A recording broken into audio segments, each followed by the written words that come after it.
찬송가 453장 예수 알기 원안에 주께 영광 돌리겠습니다. 453장입니다.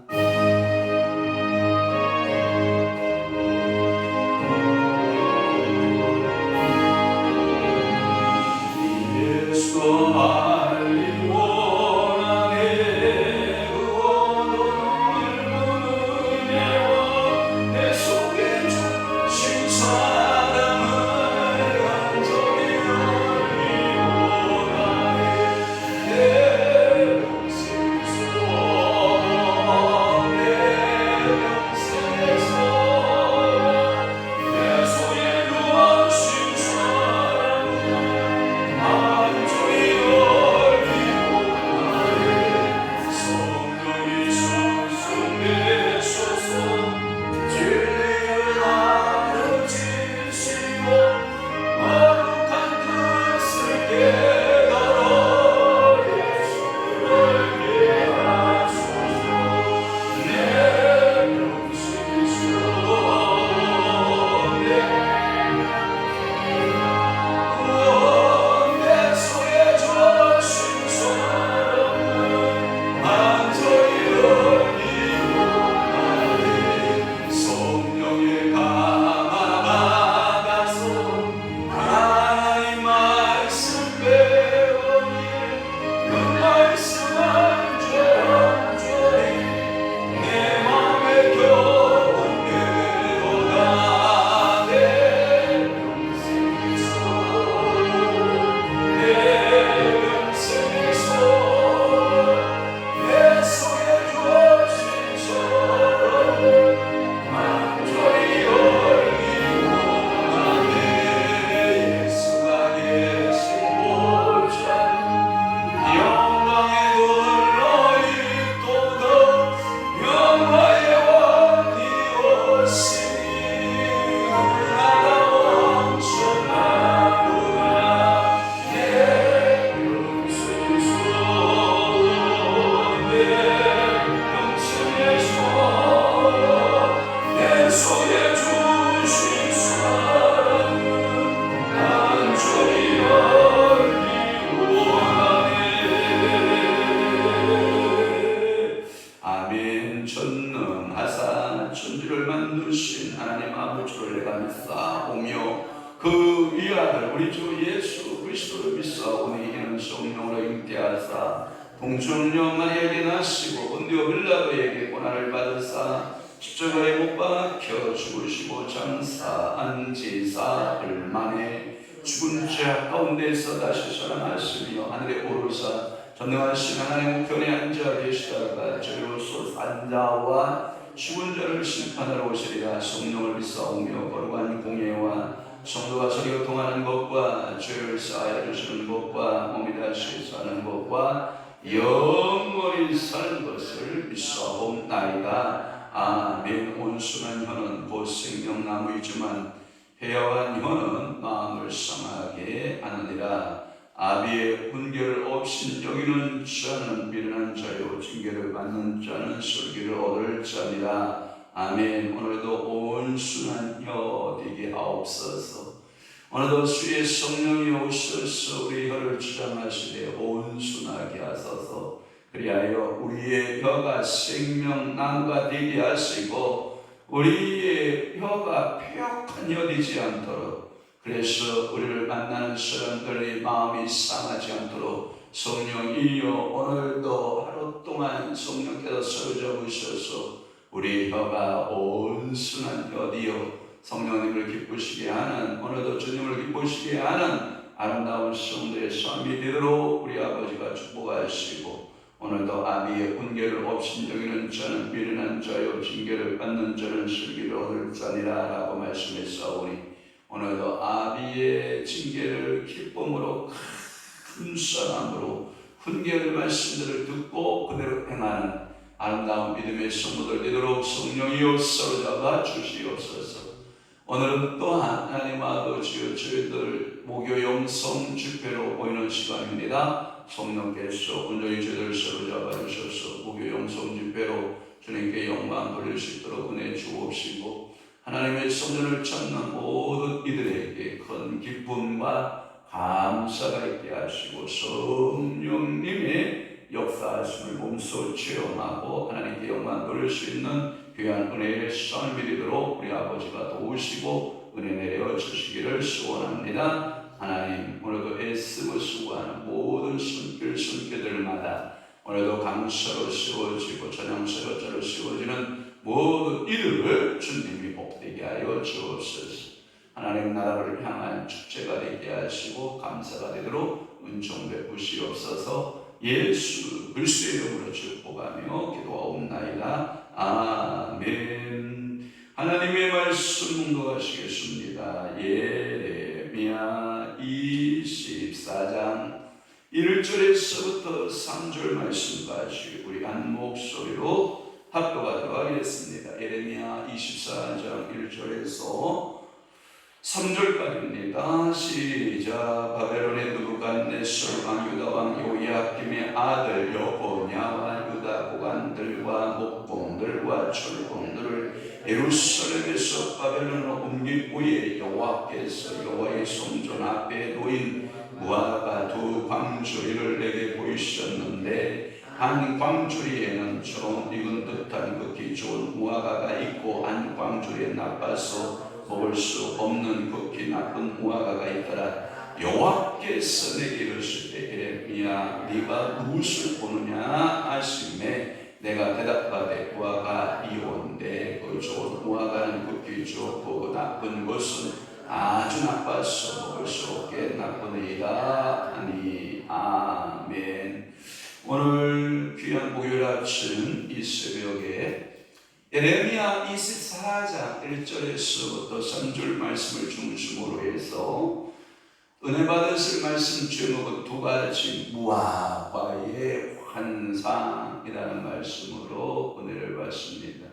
두 가지 무화과 어떤 걸로 분류됐냐면 오늘 여러분들의 성경의 제목에 보면 좋은 무화과 그리고 나쁜 무화과 이렇게 나누어져 있죠. 그와 같이 두 가지는 좋은 무화과, 나쁜 무화과의 환상 이렇게 보면 됩니다. 24장은 먼저 포로기의 백성을 상징하는 무화과에 대한 이야기, 포로기의 삶에 대한 이야기의 무화과 예언이 들어지고요. 또 이어서 25장은 바벨론 포로가 될 것을 예언합니다. 참 예레미야의 마음이 좀 무거웠을 것 같아요. 예레미야의 마음이 얼마나 무거웠을까? 예레미야 마음이 얼마나 힘들었을까? 그래서 예레미야 예언의 말씀을 그냥 할 수 없어서 눈에는 뭘 가득히 담았냐면 눈물을 담은 거예요. 예레미야 눈에는 뭘 담았다? 눈물을 담은 거예요. 그러면서 눈물로 예언을 하지만 그 눈물의 예언의 말씀을 그 오늘 본문에 등장하는 수많은 그 왕족들, 그 다음에 고관들, 목공들, 철공들, 그 다음에 수많은 일반 백성들이 이 예레미야 예언의 말씀에 귀를 기울이더라 안 기울이더라? 안 기울인다라는 거예요. 그게 시대성의 아픔이에요. 오늘날 우리의 시대와 별반 다르지 않다라고 하는 거예요. 예레미야 24장을 좀 더 세부적으로 좀 나누어 보면 이렇게 나눔이 가능하리라고 생각되는데요.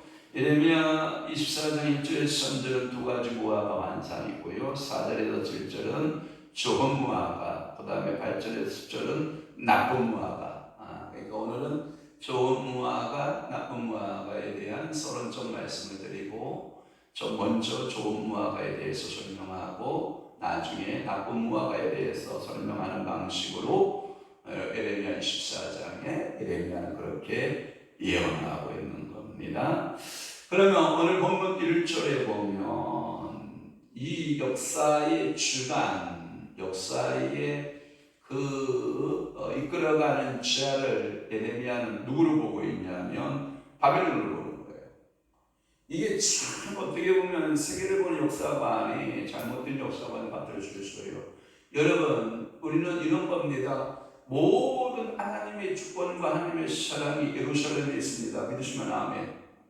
하나님은 그 다윗의 집을 통해서, 다윗의 집의 왕들을 통해서 하나님의 모든 역사가 이루어져 가는 것 맞아요.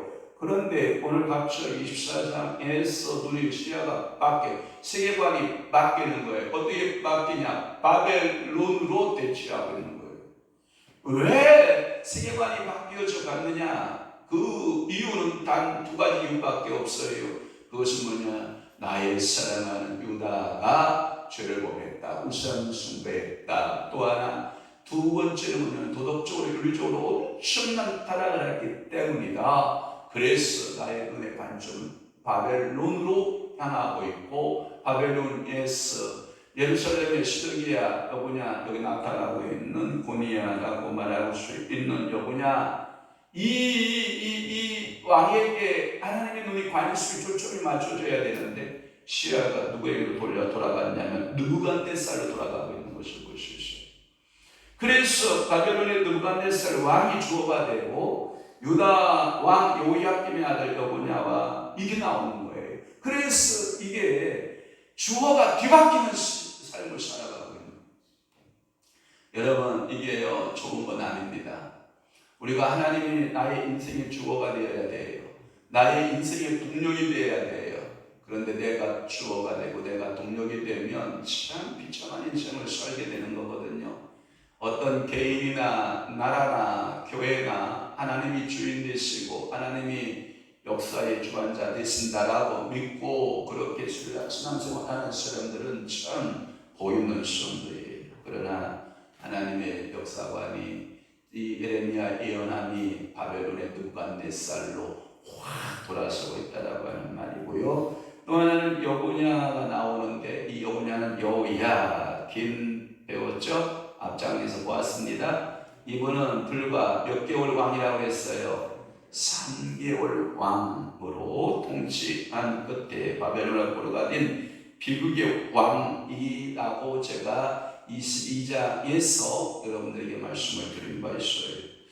아마도 이 때를 찾아보면 예수님 오시기 전, before Christ 주전, 그래서 597년, 그러니까 예수님이 오시기 전 600년 전. 여러분, 신구약 중간기가 몇 년 동안 있죠? 400년 동안 있죠. 신구약 중간기 400년 플러스 200년 더하면 되죠. 그러니까 300년 더하면 여러분 맞아요. 그러니까 이렇게 한 200년이구나. 그러니까 600년이니까 400년 플러스 200년 하면 이때가 바로 바벨론의 포로기의 시작이라고 보면 되는 거예요. 예레미야는 이 사건들을 예언하였고 이제 그 시련까지, 그러니까 예레미야는 이미 다 보고 있는 거예요. 하나님의 계시를 열어줘서 예레미야에게 이거 예언의 말씀들을 다 펼쳐보이시니까 그 포로기부터 시작돼서 끝나는 것까지 예레미야는 다 지금 예언하고 있는 말씀들입니다. 그때에 유다의 고관들이 있었어요. 고관이란 말은 한글판 성경에는 방백들이라고 번역이 됐어요. 또 하나 목공들, 철공들 이렇게 등장하는데 요야김이 바벨론으로 포로가 될 때에 그의 모친 왕족, 그 다음에 그의 왕비들, 수많은 왕후와 왕비들이, 그리고 내시들과 방백들, 그 중에 대표적인 내시와 방백들이 누구냐면 다니엘과 사드락과 메삭과 아벳노고들 이렇게 끌려가게 되고, 그래서 그리고 용사 7천과 그리고 여러 그 군대 지휘관들, 보상과 대장장이라고 말하기도 하는 1천이나 되는 그 군사적 지도자들이 전부 포로가 되어 끌려가고 그 나라의 금, 은, 보물들을 모두 탈취를 당하는 사건들이 열왕기하 24장에 등장하고 있는 것을 우리는 볼 수가 있어요.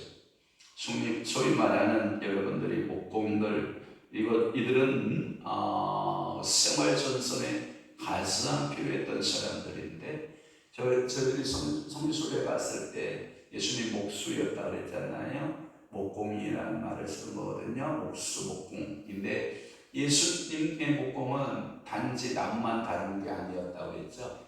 돌과 함께 다루는. 그런데 이때 당시의 목공들은 세 가지 기술에 탁월했다고 해요. 하나는 나무, 하나는 철, 하나는 돌. 그러니까 이 세 가지를 다루는데 능숙한 사람들이 목공들이었다는 거예요. 그러니까 산업용분들이에요. 어저께 신문에 보니까 중국이라고 하는 나라가 얼마나 야욕이 강한 나라냐면 최첨단, 미국의 최첨단 있잖아요. 최첨단 모든 것을 다 중국 땅이 그대로 재현하기를 하는 거예요. 그러니까 모든 인프라, 여러분들이 머리치운 연구 담당자들 있잖아요. 그들을 전부 중국 땅에 심기를 원하는 거예요. 한국의 가장 인프라 좋은 것이 뭔지 알아요? 삼성전자 가지고 있는 반도체.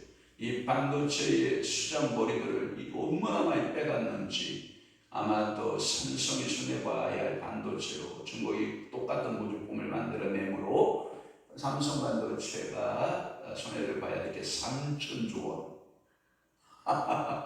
산업 스파이. 그러니까 여기에서 말하는 이 목공들, 소위 말하는 이 수많은 이 철공장애들, 이 산업의 여건들이 전부 다 어디로 끌려간다? 바벨론 땅으로 옮겨간다. 이런 뜻이에요. 그러니까 우리나라로 표현하면 최고의 IT 기술을 가지고 최고의 머리를 가진 사람들을 싹 쓸어서 다른 나라로 옮겨버리는 그런 엄청난 결과를 우리는 봅니다.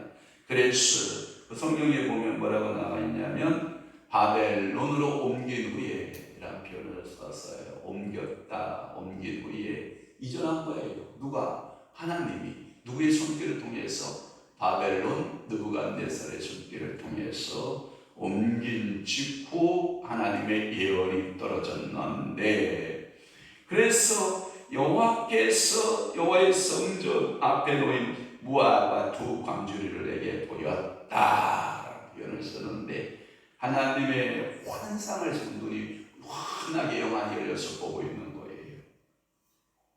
무화과의 상징은 성지에 가면 아주 좋은 열매, 그러니까 좋은 우리의 먹거리가 되고, 특히 여러분들 성지에 가서 꼭 사가지고 오는 것이 뭐냐면 무화과 중에서 말린 무화과 생각나십니까?